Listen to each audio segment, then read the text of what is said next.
Salut mesdames, mesdemoiselles et messieurs, frères et sœurs dans le Seigneur. Nous vous disons bonjour, nous vous disons bon après-midi. Partout vous allez nous capter à travers votre chaîne que vous aimez bien, Dani MD TV. Un grand merci pour vous par rapport à votre fidélité, parce que si nous sommes là, c'est parce que nous savons très bien qu'il y a un grand nombre des téléspectateurs et des téléspectatrices qui nous suivent à tout moment que nous nous retrouvons sur notre plateau. Alors, un grand merci à l'équipe technique. Je me limite par dire merci beaucoup à Dani Mafoula, merci beaucoup à Pichou Maïbi ainsi que les autres. Le pasteur Guy Biola, je te salue parce que tu ne laisses pas passer l'émission. Tu as toujours une main à l'intérieur pour la réussite de cette émission. Alors, mesdames, mesdemoiselles et messieurs, aujourd'hui, je reçois un grand homme de Dieu aussi. Les hommes de Dieu ne sont pas petits, hein? Tous les hommes de Dieu sont grands parce que le Saint-Esprit est grand. Alors, j'aimerais vous demander vraiment de rester collés, serrés, cimentés jusqu'à la fin de cette émission parce que nous allons parler de bonnes choses. Et nous nous retrouvons dans le cadre de notre émission La Marche avec les Seigneurs. La marche avec. Notre émission, c'est La Marche avec. Et aujourd'hui, nous allons parler la marche avec les Seigneurs parce que nous recevons un homme de Dieu qui est sur place. Et cet homme de Dieu nous vient de l'église, la communauté des églises de la Colombe. Et l'église se trouve dans la commune de Matete, précisément sur le quartier Montoto, numéro 24A. Je crois tous les frères et sœurs de la commune de Matete. Vous qui habitez tout près de la commune, tout près du quartier Montoto, vous connaissez quand même là où se trouve l'église. Donc je reprends quartier Montoto, numéro 24, dans la commune de Matete. Vous trouverez l'église et la communauté des églises de la Colombe. Alors c'est parti pour ne pas monopoliser la parole. Nous avons le temps qui court aussi. Et bien c'est parti, l'homme de Dieu est là. Il s'agit donc de l'apôtre. Il est parfois prophète. Moi je le connais en tant que prophète. Mais une fois quand je l'ai suivi à l'église, j'ai compris qu'il n'était pas toujours prophète, mais il était aussi apôtre. Et je me demande l'apôtre parce qu'il a recréé les églises, tout simplement par rapport à ça ou pourquoi. Parce que moi je sais que les prophètes aiment bien qu'on les appelle des prophètes, mais lui par contre aime bien qu'on l'appelle apôtre. Et c'est dans cette émission nous saurons pourquoi est-ce que moi je le connais en tant que prophète. Je ne sais pas parce que ce jour-là, il m'a fait beaucoup de prophéties. Donc, j'ouvre déjà la caméra pour dire à prophète bonjour et shalom. Bonjour, sa servante de Dieu. C'est un grand plaisir pour moi de vous recevoir sur ce plateau. Moi également. C'était compliqué pour vous, hein, parce que l'apôtre fait que voyager. Voilà. Si pas à l'intérieur du pays, c'est à l'extérieur du pays. Vraiment. C'est pour œuvrer dans les Seigneurs. Okay. Alors, apôtre, je suis vraiment trop fier. Et je promets à tous nos téléspectateurs et téléspectatrices, parce qu'il y a toujours des dames et des hommes qui nous suivent, des sœurs et des frères qui nous suivent, qu'ils soient petits ou grands. Alors, Bazana Baolanda Bisso, Tobenga Kio, parce que nous avons un grand problème. Voilà. Un grand problème où ils ont régné, Nicolo, dans la vie chrétienne, dans la vie des serviteurs de Dieu. Et le problème, c'est quoi? Oyebi, Malam Kolekanga, que les temps qui courent, et c'est l'évangile des Tambola. Et c'est l'évangile qui est acte des apôtres. Et nous devons gagner les âmes. Alors il y a plusieurs moyens de gagner les âmes. Mais avant que tout côté na vie facile na biso na lingi apôtre Archidopel Sibangu, on expliquer biso mokie depuis quelle année nous avons benga yo koma mosali olataki kazaka ya prophète et apôtre. Et puis papa na yo molimo azana ni po ba yembela biso bato bazanga ba papa molimo. Bazanga des fois éthique, hein, ils font n'importe quoi. Ouais. Il faut avoir son père spirituel. Alors rapidement, apôtre, aux amoina yanani, les églises de la communauté, et puis plutôt la communauté des églises de la Colombe, Ezayum to bandango, to papa na yondia molimo mtabandango pe yo bimafuna. Merci beaucoup la servante de Dieu. Que le Seigneur Dieu vous bénisse. Okay. Aujourd'hui, je bénis l'Éternel et puis je vous bénis vous aussi. Merci beaucoup, et je reçois. Tout le monde qui nous suit. Que le Seigneur Dieu vous bénisse encore. Okay. Moi, je m'appelle l'apôtre Architopel Sibangu, le représentant légal d'une grande communauté, la Colombe de l'Éternel, qui se trouve, j'espère que vous avez tout déjà dit. Oui, dans la commune de Matete, Mototo, voilà. C'est là où nous habitons. Moi, j'ai commencé à servir le Seigneur, pas aujourd'hui, depuis 2001. 2001. C'est le jour où Dieu m'a appelé et puis j'ai porté aussi. Kazaga vraiment. Donc depuis 2001, ça fait 23 ans le lot, depuis que vous avez Moussali. Oui, oui. Alors, quand on a benga kio, ozalaki malamoko ozalaki apôtre, on a benga kio en tant qu'apôtre, ou bien en tant que prophète, on a naïbaka liboso. Non, Dieu m'a appelé en tant qu'un apôtre. Un apôtre. Dieu m'a appelé en tant qu'un apôtre. Mais nous avons eu les dons spirituels. Quand même celui qui a un don spirituel qui prophétise, on l'appelle souvent chez nous ici. C'est un prophète. Voilà. Dans ce sens-là. Alors, papa Architophel, Sibangu, église, la communauté des églises de la Colombe. Isaïum Tobandi Yango. Non, c'est moi qui ai commencé. J'ai commencé ça à Lubumbashi. J'ai commencé l'œuvre de Dieu à Lubumbashi. J'étais encore frère. Ok. Quand je suis arrivé à Lubumbashi, Dieu m'a appelé. J'ai ouvert une église à Kasumbalesa. Ok. Une grande église. À un moment, Dieu nous a envoyé ici à Kinshasa. On a implanté maintenant l'église qui est à Matete. C'est là où nous sommes maintenant. Et ici, des bonhommes, nous avons presque 4 églises ici à Kinshasa. Donc, extension, tout le interne, les cellules là. Voilà. Alors, on a le Lubumbashi pour une église en gros. Oui, oui. C'est ça même l'église mère. C'est ça l'église mère. Où il y a des ans à Lubumbashi. Voilà. Alors, papa Archi, depuis 2001, au Salim Moussala Nzambe, pendant Batan et Belé. Tant au sur la air, mon pose la caméra pour battre la apôtre bien. Pour battre baby qui est apôtre, bazala kaka papa Mikolo. Mais je sais que j'ai aussi un père apôtre Briali Chilumba. Voilà. Nakati a montant de refudim na Bandal. Il est père jeune, un monde d'ailleurs tout niveau apôtre. So baby si papa bisi yona bandi maquette. Voilà. Peut-être bon pour ça papa c'est mon ennemi qui c'était juste en passant. Voilà. Alors papa depuis au bandi ministère na yo obimisi bana combien? Bazébé. Bazébé. Po bazo sala peka na kati ya église na yo to bakinda obimisi bango bakei. Bazo to bimisi bango, bazo travailler l'église place tout ça. Donc papa apôtre ndé yo moko le formateur. Le formateur. Donc c'est que apôtre wa mystique. C'est que apôtre bozalaka to ba jeune. Vous voyez, c'est Dieu qui appelle. OK. Il y avait un moment où il y a des apôtres, il faut mais aujourd'hui, par la grâce de Dieu, nous sommes une génération que le Seigneur Dieu nous a aussi élevés. Donc c'est de cette manière-là. Mais si ceux qui peuvent Nathalie, tokoki kotala âge ya mosalité, parce que c'est Dieu qui appelle, parce que Nzamba benga ba Jérémie na ba Sédon, mais parce que oui papa. Qu'est-ce que je peux dire? Toujours apôtre ya kala, déjà parce que l'esprit qui est en nous est plus supérieur, c'est ça. Plus vieux. Esprit Zalaka. Et le bain Nazara déjà. Très bien. Malgré Jean et mais Azara déjà pas aux Zala. Ok. To sepeli apôtre. Amen.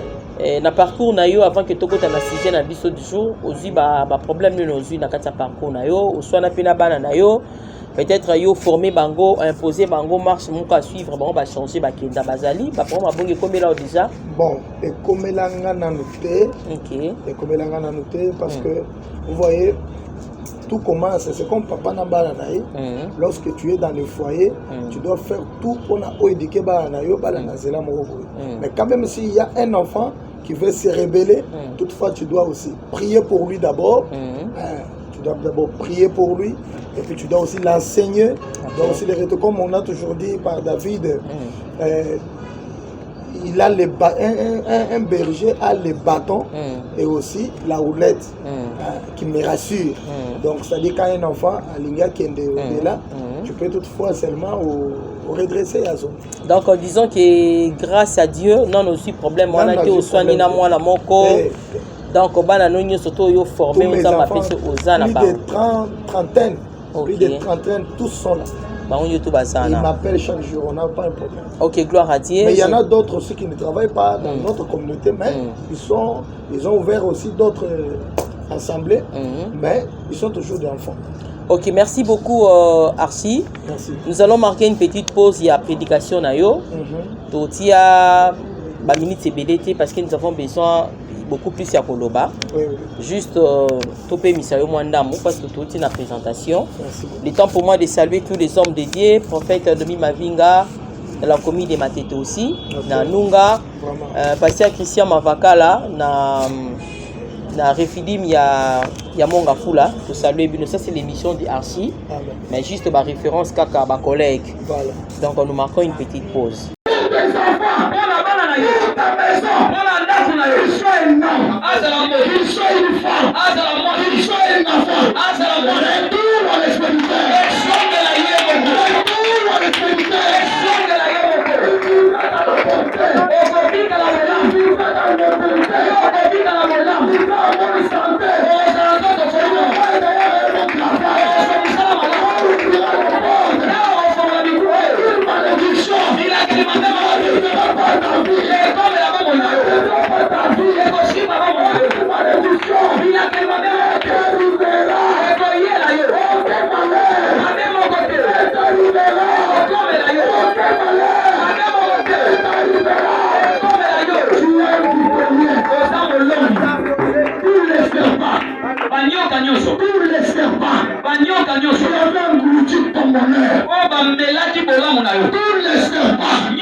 Quand je vois le ciel s'ouvrir, Dieu est en train de me montrer quelque chose. Je vis les gens avec des touches.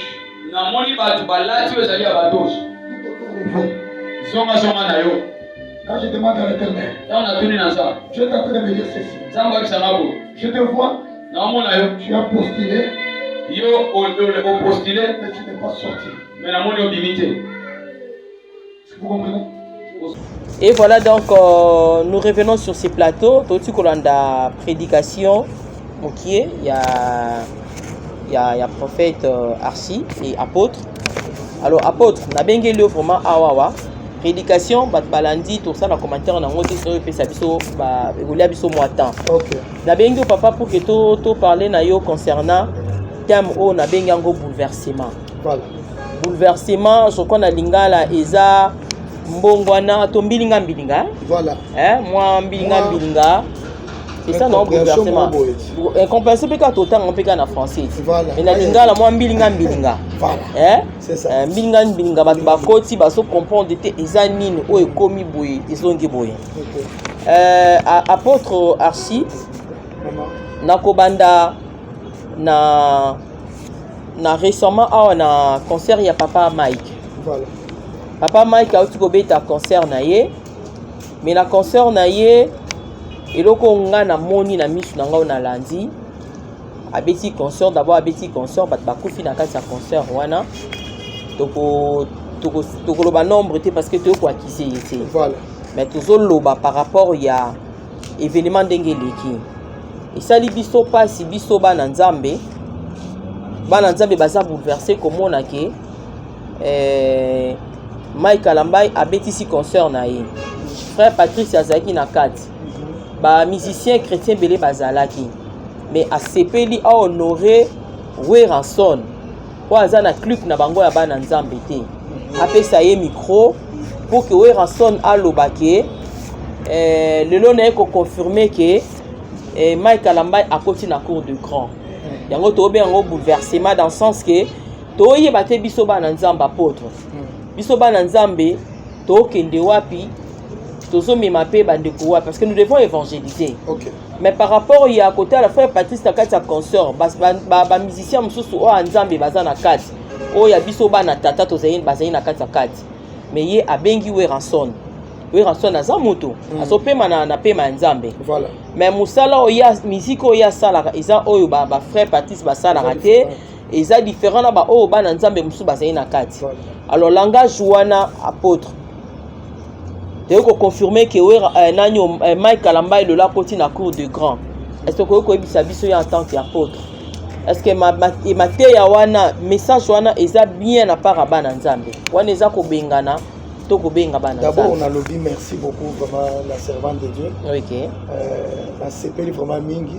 Mais ce sont des choses moi personnellement na lingaka vraiment yango ko loba mingi te mais on va essayer de parler ndenge otuni mutuna bouleversement. Bouleversement donc un moment et connu qu'on troublé bana nzambe, nous n'arrivons pas à comprendre qui sont dans les bons, qui sont dans les mauvais. Dans les mauvais. Voilà. Alors ce que je suis en train de regretter, inviter Weranson dans les concerts, ce n'est pas mauvais. OK. C'est aussi un humain. Il est aussi un enfant de Dieu. C'est ça. Il est aussi un enfant de Dieu. Même dans l'Ésaïe chapitre 45, verset 7, il dit je forme la lumière et je crée les ténèbres. OK. Je donne la prospérité, je crée aussi l'adversité. OK. Et lui-même dit c'est moi l'Éternel qui fait toutes ces choses. Voilà. C'est-à-dire que même Weranson, c'est un enfant de Dieu. Voilà. Mais ce qui nous a un peu bouleversé. Précisément les émotions, c'est juste par rapport à prendre les micros que toi, un chanteur de Dieu, toi qui chantes, d'inviter une personne qui n'est pas de nôtre, qui n'est pas de nôtre par rapport à la musique. Donc sa musique n'adore pas Dieu. C'est ça. Voilà. Alors qu'au micro, on a cédé. Il y avait des hommes de Dieu là. Il y avait des grands hommes de Dieu qui étaient là. Voilà. Il y avait des musiciens comme des Patrice Ngoï, Micheline Chabani, il y avait des Peggy Kunda, il y avait beaucoup de gens. Pourquoi il ne les a pas appelés, présentés, donné même le micro à Batouana? Il a cédé le micro seulement à Weranson. Ce qui nous a un peu... Alors, biso bananzambe to a bouleversé, to yebate. Mais il a fait ça Mike Kalambai a sali bongo pona nini et puis azaranakan nini. Azaranakan ba musicien mondain. On est maintenant troublé.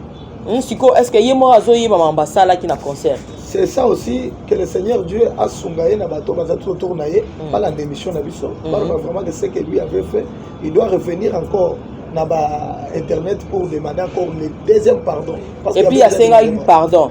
Na concert ne soit 5 pardon. Ce que yé a osmarami nango o yazo salara zo singela ba pardon ti na concert. Bon. Parce que déjà tant ba yaki apôtre, batu baba na nzambe ba yi. Parce que déjà confiance. Siko pardon sous nini. Bon, peut-être il se sentait coupable quelque part. Ah. Il se sentait coupable quelque part. Et puis la deuxième des choses, et le c'est le dire de Weranson. Voilà. Weranson a zoté les mazos parce que maintenant, biso toye ko confirmer. Sko bango banal bango wera na batuna bango. Baton sko banani. Le wenge. Abata wenge. Mais oui, parce que wera c'est wenge. Voilà. Biso toye les. Mais à part wenge, c'est que le monde musu pesa na sima. Toi analyser tous amis. Point d'interrogation. OK. Tu veux confirmer que nous ne entrons pas dans les conscients, mais nous comprenons déjà. Tout ça, c'est ça. Nous avons des lunettes spirituelles de comprendre ce qui se passe. Tu veux confirmer. Mouto a déjà dans Nzambe. Papa, quand tu as la parole de Dieu, tu es déjà plus grand, non? Pourquoi général azo fukama liboso ya yo archi au sein de la président même azo fukama siko yo cours de grand scope na apôtre Limbisanga eza yo te mto betaki concert mais loko oza ya Nzambe to tuna yo cours de grand siko eza ya nini frère Mike pasteur Mike un pasteur non c'est abenga qui frère mais c'est un pasteur voilà Siko, bandimino bazotala yo. Hein, prophète? Bon, la première des choses, je veux dire ceci. La servante de Dieu, tu vois, là, lorsqu'on croit à l'Éternel comme Seigneur et Sauveur, donc le premier jour que toi tu as reçu le Saint-Esprit, on a déjà la cour de grand. C'est ça. Parce que la grandeur c'est Dieu. Ok. Notre Dieu est grand. Ce que tu as dit, il y a une cour de grand, où il y a un reste à vérifier. Kasi, on dit que l'esprit supérieur. Oui. Mais si tu as tambola nango, a comment Moussa Nzambe le ba benga e ba yo confirmer qu'à côté. Et puis moi d'après moi, est-ce que malentendu c'est Mike qui devrait dire que Werason maintenant tu es dans la cour de grand. Parce que oui, la présence à Bananzambe. Oui, c'était quoi d'abord? Rassemblement des élus, rassemblement des adorateurs. Voilà. C'est ça. On nous dit d'adorer le Seigneur dans les Jean chapitre 14, Jean chapitre 4 verset 23. Les vrais adorateurs adoreront le Père en esprit et en vérité. C'est-à-dire que c'était tout un rassemblement. Il y a Bananzambe. Mais dans le rassemblement Bananzambe, Werason a dit maintenant tu es au côté de ce qu'on a cour des grands. Cour des grands nini alinga qui a côté ça. C'est ça le problème. Maintenant, à côté de Mike, maintenant, Micheline Chaban, on a pas côté. Ah, si. Dès loko to profiter to tout na yo. Nebi koza na campagne morozo bongisa. To le mamba campagne wana mena linga ki to lobela ngosko cour des grands ngo oyo ye Mike. Ba lobi na ye cour de grand. C'est qu'il y a combien de temps lui apôtre to lo bana biso. Reste à février, je ne veux pas, je ne veux pas. Je ne veux pas entrer là. Parce que Olobi n'a visto très bien, même les gens qui vont nous suivre vont se na yo. Voilà. Et ça une bonne réponse. Tant que tu as déjà Nzambe, ça déjà un esprit supérieur. Où ils sont tambola na yo. Mais pas le clairement maman. C'est pas le clairement balobi que na les loto eko côté ça yo, ça donc c'est un baptême. Ben qu'on peut se baptême. Et pourtant il y a ça soit déjà baptême, il y a maï né à Saint-Esprit. C'est où on est à baptême à malamu parce que Werason n'est pas de notre. Apôtre. Oui. Na bengi pona juger oté oza la campagne na yo esengeli to lobela. Voilà. Mais na yebi ke oza la exemplaire. Voilà, amen. Oza exemplaire par rapport à Moussa Lozo Sala. Amen. Na ngambu na yo ozo komeka ko sauver honneur ya Nzambe na biso to pe ya Saint-Esprit parce que surtout ça. Mike a attristé le Saint-Esprit. Oui oui. OK. Nous sommes les témoins. Mon sang a attristé. Puis bat bazo tout na balobi. Omoni eza batu ba bandaki ko critiquer Madjabo. Je crois qu'il y a une prophétesse à la TV.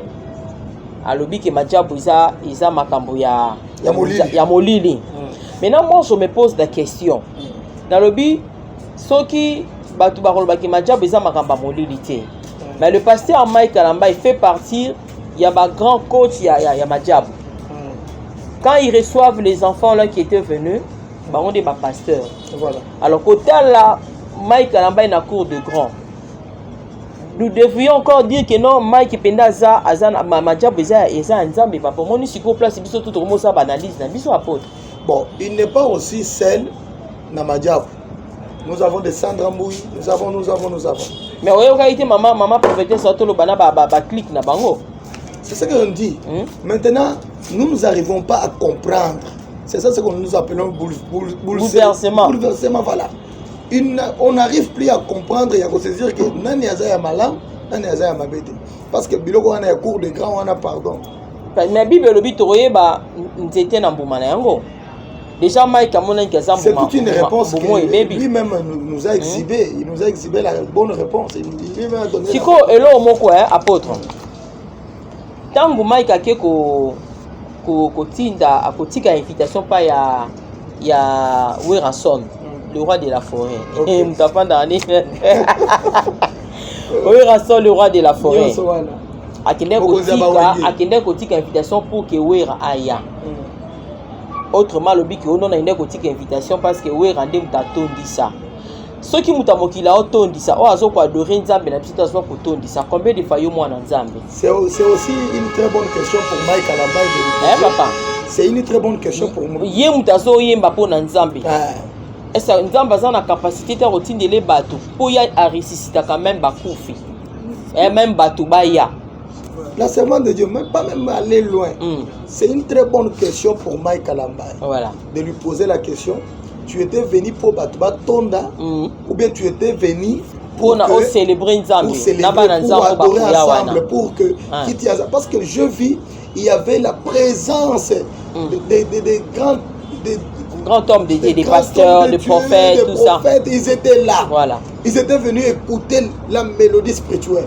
Mais lorsque nous sommes arrivés, on était bouleversés. Quand on a Werason, Amati, et puis à l'objet, on a continué à cours de grand.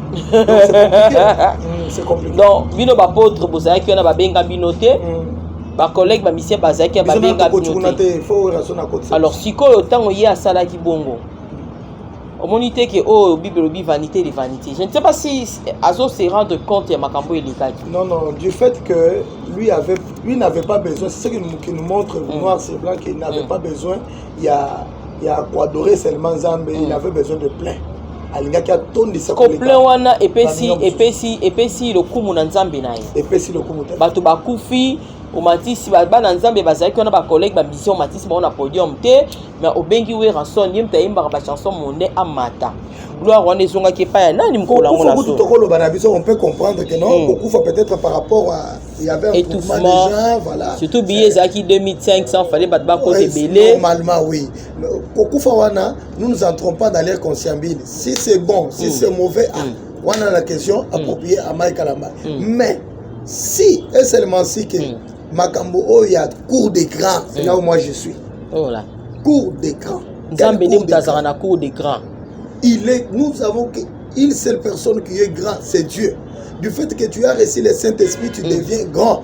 Voilà. Grand par rapport donc dans la spiritualité. Tu es grand devant les sorciers, devant les magiciens. La Bible dit, il a reçu un nom au-dessus de tout nom. Afin qu'au nom de Jésus, tous genoux fléchissent et toute langue confesse qu'il est Seigneur. Donc, tous genoux, c'est-à-dire, et les Werason. Même le Dieu, le faux Dieu que Werason a, il doit fléchir devant le nom de Jésus. Mais du fait de lui donner le micro pour qu'il nous dise que la condition na cour des gars. C'est que tout le bâtiment Kalamba est fait depuis que la Zaïne est Nzambe. Alors, apôtre, analysons les choses. C'est que Azaïki Nzambe, Azalaïne na Banzambe na Bango Amikie, quelque part. Peut-être Azaïki Nzambe quoi introniser na Nino. Bon, selon les titres, de grand, oui. Mais selon les titres, selon les titres par rapport au cours de grand. Tu es cocotte sur la cour de grand. Werason, qui est Werason? Werason, ce sont des gens que nous connaissons très bien. Ici, voilà. On peut dire aussi la vérité comme ça. Mais voir maintenant Werason Mutuyamabe, il dit que avec les esprits mauvais, nous sommes venus. C'est que depuis après concert Wana, Mike a côté. Ils étaient dans le non, Mike n'était pas un enfant de Dieu. Voilà. Ça se comprend comme ça. Voilà. Dans la vérité des choses. Donc c'est comme si Mike n'était pas un enfant de Dieu. Parce qu'on a comme c'est pasteur, papa n'a moli monan. Entre parenthèses. Ça fait mal, hein? C'est ce que nous comprenons maintenant. Que Balobi que na côté na cour de grand, c'est-à-dire ça primaire. Primaire maintenant il y a l'esprit à Mabé. C'est Werason qui a déclaré. Voilà. Si c'était un pasteur, parce qu'il y avait des pasteurs quand 15 ans, il y avait des hommes il y avait beaucoup de hommes de Dieu. Voilà. Nous ne voulons pas aussi citer beaucoup les noms de gens. Voilà. Mais à l'objet qui te côté na cour de grand, c'est-à-dire à côté na université. Voilà. Parce qu'on a université il y a Molili. C'est-à-dire que les messieurs aussi. Alors on a nion surtout on a ndé au monde tous un problème tant que de gagner ba âme ndé ba tu ba botike la biso makele kuna bino ndé bosambe la boza banano mon apôtre. Est-ce qu'ils peuvent nous montrer même deux personnes ba obandima ki nzambe na concert? Non, même ata ba sala nzambe mususu tozala kande tozaboke l'église na yo ke côté ya bato mususu o baza mitema makasi baroboya po ani bino moko to bosambila na bino nzamba lukuta moni sikoyo boza bato ndenge wana waka batasiko donc confusion bouleversement bato baso batena na zana nan et puis papa to tiki mamba dossier ya passé à Mike to koti tant to bi bouleversement par rapport ya bana nzambo ba opesa pe ba message voilà prophétesse Gerda ce qui a koyi kolanda biso to batne ba koyi kolanda ba opesa yi information. Est-ce que papa modèle wana oyo ozamba révélé yo débité maman Gerda nazana te pona ko juger que asa ya photo ça moi ce n'est pas mon problème mais problème nange eza tozwi exemple par rapport na yena par rapport à prophétesse mosusu auti koloba wa azoloba même pour na Rosni alobi ki no Rosni namonaki yo osimbaki mwana moko akwaki na conseil za mwana ndeko nanga zongisa eloko ozwaki. Est-ce que nyonso to na biso bana nzambe o ba prophète na ba prophétesse cette manière là ya ko pesa message, est-ce que c'est normal papa pour na biso bana nzambe? Bon, problème est d'abord. D'abord, il faut toujours d'abord dans le fondement des choses. Maman. OK. La servante de Dieu d'abord, qu'est-ce que nous parlons d'abord de la prophétie et les prophètes. Voilà. Qui est un prophète? Un prophète, c'est une personne qui va prédire. Voilà. Comme nous avons deux types de prophètes, nous avons un prophète des ministères et un prophète des dons. Voilà. Les prophètes des dons, c'est un prophète peut-être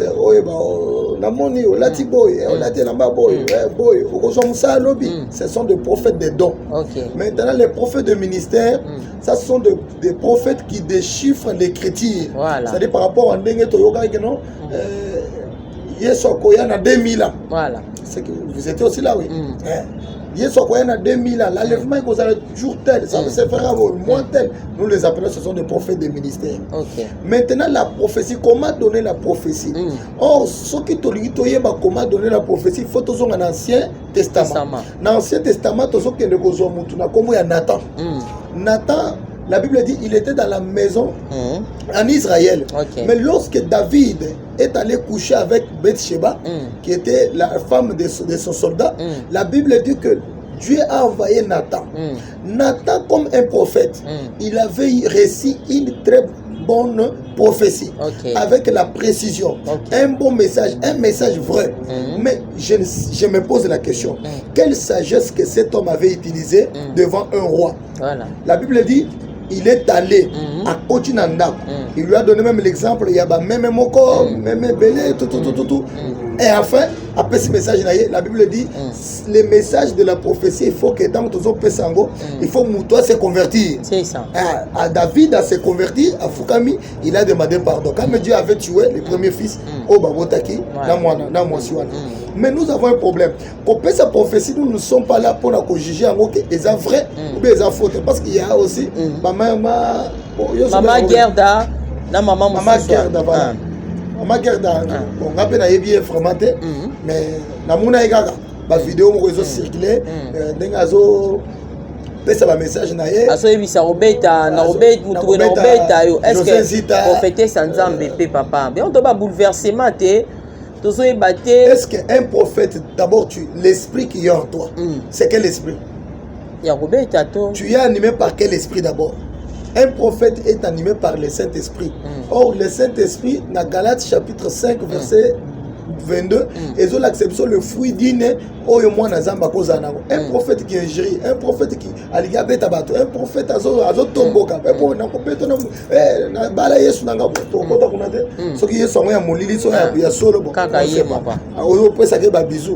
on n'a pas besoin d'entrer en profondeur, mais c'est que nous toujours moi bouleversement dans la manière il y a coupé c'est le message.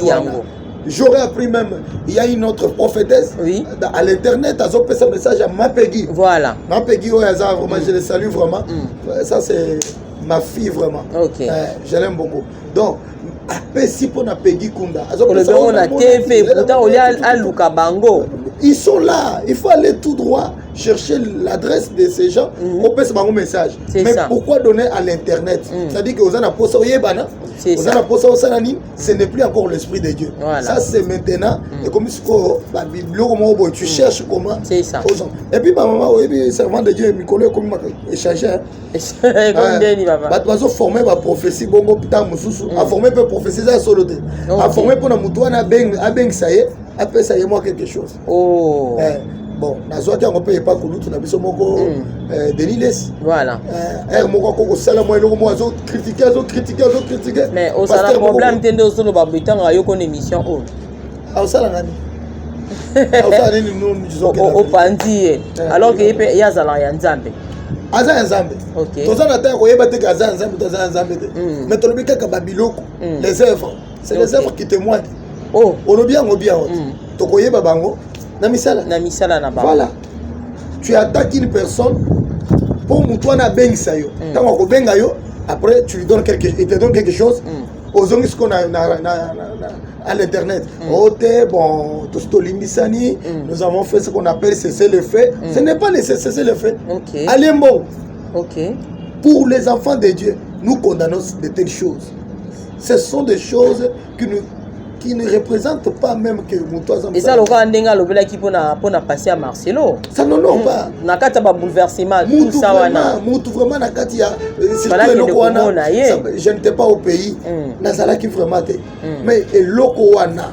Il n'y a pas Marcelo de non? Même si seulement les enfants de Dieu. Même si c'était la vérité que lui est en train de prédire. À ce niveau-là que Moutouaza a vraiment troublé, au vu sous bandit si j'ai Moussous, c'est pour détruire, c'est pour saboter même sa femme. Hein? Donc c'était pas vraiment bon. D'après moi, je trouve pas. Si que l'on y pénate au singeli to sala apôtre, Tobino Balanzambe c'est basala nzambe singeli bo sala. Quand on a un message wana prophétesse a vu message à moto à lobby na TV et ça l'a bientôt à malam au lobby en plein air. Est-ce que tous sunga toto sungati? Est-ce que bon Nzambe za bon ba biso lingi muninga lobby la vérité? Mais est-ce que vérité on est en wana? Je vais leur dire ceci. Ça c'est un examen que je vais donner. Ils doivent d'abord croire à l'Éternel comme Seigneur et Sauveur. Parce qu'on peut aussi croire à Dieu comme Seigneur et Sauveur, ou bien à Jésus plutôt, comme Seigneur et Sauveur, mais tu n'es pas converti. C'est ça. C'est ça le problème de l'Église. Il y a trop des enfants de Dieu, c'est ce qui nous crée des problèmes. Mais ce que nous demandons, l'Esprit de l'Éternel, c'est un esprit de la sagesse et de l'intelligence. Si tu as un message pour quelqu'un, va le chercher. Ne font pas au crier en gros. Peut-être qu'il y a un dégo like ça qui va oh on a ça nzambe. Mais oui. Mais tant que les gars na tefo lobby boye on a ça susu. Oza na posa ya message wana batu yo so ba yo kango oza na posa. Or voilà ce que ça ko sungate. Ozo sungate. Voilà ce que pozo finga. Alors est-ce que moi na nzamba ko finga muninga na ye na lokona mama guerre wana zo finga moyen te mama wana. Mama prophétesse na biso. Ya mboka na biso guerre. Azo finga moyen te mwana mwasi wana. Est-ce que nzamba et puis azo finga na Bible. Azo finga pe na Bible. Oh tu connais pas bangana na moniteur. Asimbi Bible azui mobali na Yesu akangie na droite. Allez. Yewana. Apote na obango za pomo ki malubumbashi ya. Elokote. Elokesate. Boso afingi osunenga afinga batu musu. Bongo na okene wana. Bako finga biso pona Yesu we. Alléluia. Biso pe tokotika te tokokoba. Réponse ya quoi? Nzamba za lokumu. Asimi Bible koto, asimi na mobali na ye koto Yesu. Soki mobali yango ba abi alala na mobali yango. Oh. Oh mari de nuit te bon. Et puis nana yebiseke wana nde Yesu. Vraiment. Mutasala film ana ye moka loba. Abibo bochanga na bandako na bino te. Ye moka loba ki bongo. Acteur a film loba ki je me convertis. C'est que babloko nyo surtout apôtre. Au moniteur to benga ngo bouleversement, c'est que le diable est en train de faire aussi son travail. Pendant que le diable a dit que bandoko na mikola suka ye pa ya bandiko misaba o ayeba prophétesse na ba prophète. Tokoyeba bango nous sommes du temps de la fin. Alors siko bino nde ba wa nzambe pe bosala makasi ya apôtre. Bien sûr, Bible lobi yango. Bible lobi yango ba o bazana no likolo. Basala keba pona kokoya te, vous voyez. Et faut toujours vigilant. Peut-être et là, ils sont notre enseignement. Ils appellent enseignement mobimba. Bazote ya biso. Bazote ya pe biso. Oui, bandé na kotambola, oui bandé na opesa ba message. Otoko na ba esprit wana ya carrément wana. OK. Ce sont des esprits de carrément. Ah, prophète. Na benga oka prophète pour par rapport à premier jour to kutana opesa nga ba nzono apôtre. Vraiment. Après ouais sanga onga za nga apôtre mais c'est comme jour wana mono opesi ba prophétie ebele. Alors, apôtre, et ça, maman Niclette Mavakala, ye alingi a lobby, siko le kwa bino boza apôtre. Makamboyo, ngana origete, et ça qui est mission ya pasteur Mike. Mais comme on sala nzambe, on bengo pour relever ba défi wana, ope sa biso a vie na yo. Alobi siko le rôle pasteur Mike. Aso le la peine en quatre sa concert na ye. Skokole la wana pona ya lobi est-ce que il a qui c'est qui mawato et sengo. Andimaka teke abi siko eso e comme sanga prophète alobi Abi apôtre alobi tango passer à Mike azolela. Je crois tanga lela ki déjà ba ou rason déjà ça lobaki. Siko alela ki po à comprendre que batu ba moni misala ne ya mabe to nini parce que comme yoza apôtre bo mekana ko limbola biso. Bon, pour les naïs, moyen de détecter beaucoup plus exact. Moi je trouve que c'était juste l'émotion. Il ne s'attendait pas. Peut-être na oyo ya yebu à Salaki, na kuku, autant sous à Tozalaki. Il a compris maintenant que c'est réalisé émotionnel. Parce que si vous regardez même dans les images, un moment où on a assez à Tchebo. Voilà. Vraiment. Tu comprends qu'il ce qu'on bani bakosa qui est non non conseiller à Zamou. Aïbi mamba so sala. Bouleversement. Moi tu comprends que l'adoration était adressée à l'Éternel. Non. Apôtre, moi je crois que Zali Kambaroki m'a dit. Attention qu'il y a apôtre le bien en tant que journaliste. Je comprends que bouleversement ils a basé dans les faux. Voilà. Dans les faux. Parce que les autres peuvent croire que nous avons un problème personnel avec Mike. Non, on n'a pas un problème personnel. Mais seulement que tous autres analyser, n'engé to yebi que yaza ya nzambe, ndé ya wana to kinde ba concert ango. C'est pour cela. Mais comme on a mbeleki, frère Patrice a lobité, frère mon côté, musicien chrétien mota lobité mais kaka wera. Alors pour moi, il allait seulement honorer. Ah, nous avons notre frère qui s'appelle Tata. Werason, merci beaucoup, que Dieu vous bénisse. Il reste aussi assis. Parce que ce qu'il a fait aussi, pour le Patrice, pour le Micheli Chabani de Peggy Kunda, il a fait ça. Même par l'apôtre Mouimpe, il a fait aussi ça. Pour les hommes de Dieu qui étaient là. Mais pourquoi appeler seulement, inviter la personne, na pisika oapi, nzamba kiti mobiba place wana. Non, c'était pas bien. Alors si koyo apôtre limbisanga na question ngina poser otala ndenge Mike asali bongo ça se comprend déjà que ça la bonzambe te mais est-ce que ko comme sango mon église na pe panzani te ba continuer ko sambela l'esprit d'égarement non l'esprit d'égarement parce que mutu déjà la exibino déjà kazani ya nzambe l'envoûtement c'est un esprit fort mais asapeka yemo côté ils appellent na ba sala nzambe belé pe baza na kati envoûtement bon oui azaye moko ba te to tangi neti ba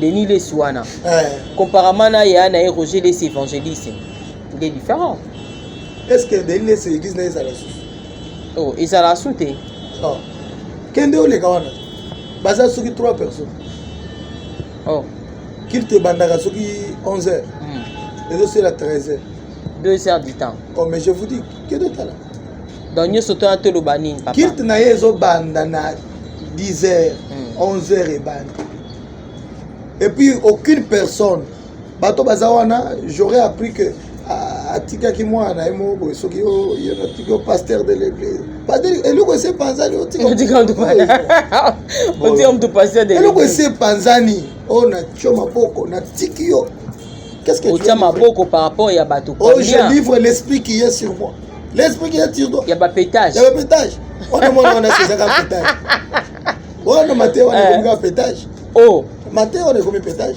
apôtre ngana obanga Denis les sala na ndeyo on va poser ba question oh esprit à pétage esprit à pétage yo be muto bisinga ki bat baskali ka 3 en église na ye 3 ko kaka ye mama pasteur wana na mama pasteur na bana na mibale nyoso na pona kozanga molimo nzambe mais oui même il va bouleverser bana nzambe pe misala na bino so il a même du mal même de prêcher même quand il prêche yo somo ba caméra bazo so partout bazo rabat te ka ye moko bazo ko auditoire te bazo ka ye moko pourquoi mais akozongela pe nzambe ndenga zana c'est possible azongela nzambe c'est possible.